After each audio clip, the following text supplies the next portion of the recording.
Welcome to English Grammar Made Easy, and today we look at transitional words and phrases, specifically those that can help us to follow a sequence or to outline steps in a procedure.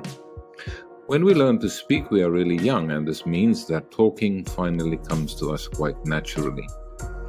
As much as talking is natural, writing is a less natural act because we learn it at a later age, and because writing is usually a little more complicated and formal than talking, we find it perhaps a little bit more difficult, but not impossible. When we use transitional words and phrases, they are very helpful in keeping the flow of our sentences and paragraphs. You can imagine your writing to be like a river flowing in a direction. Of course, the direction is the ocean. Big ocean full of knowledge and communication, if you want.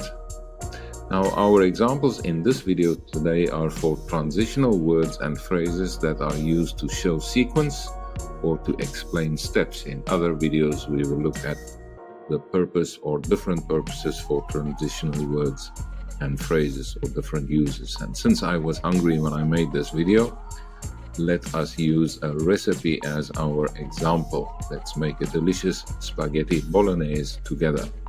Now you will notice in each slide the transitional word or the transitional phrase is highlighted by being in yellow color and underlined. So first, let us gather all the ingredients we need for preparing our spaghetti bolognese. You can see the word first.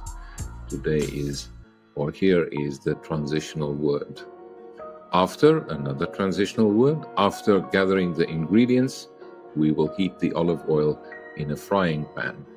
Then we'll add chopped onions and garlic to the pan and saute them until they are soft and fragrant. You can feel the flow of the language, right? First, next, then.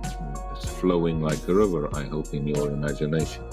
Next, we'll add ground beef to the pan and cook it until it's browned.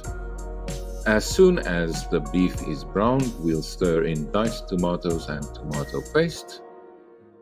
Afterward, we'll season the sauce with salt, pepper, and Italian herbs for extra flavor. Still stirring occasionally, we'll let the sauce simmer on low heat for about 20 minutes to let the flavors melt together. Furthermore, while the sauce is simmering, we can cook the pasta according to the package instructions in a separate pot.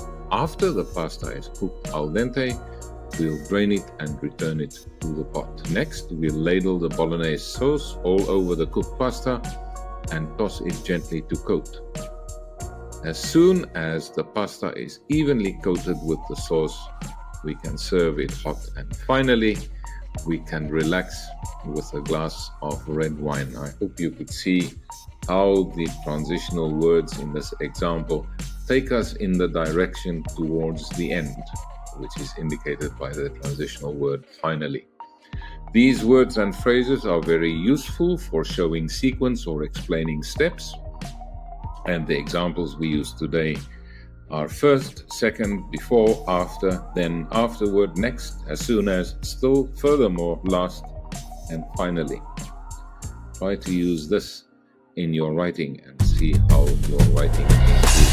So, that's it for today.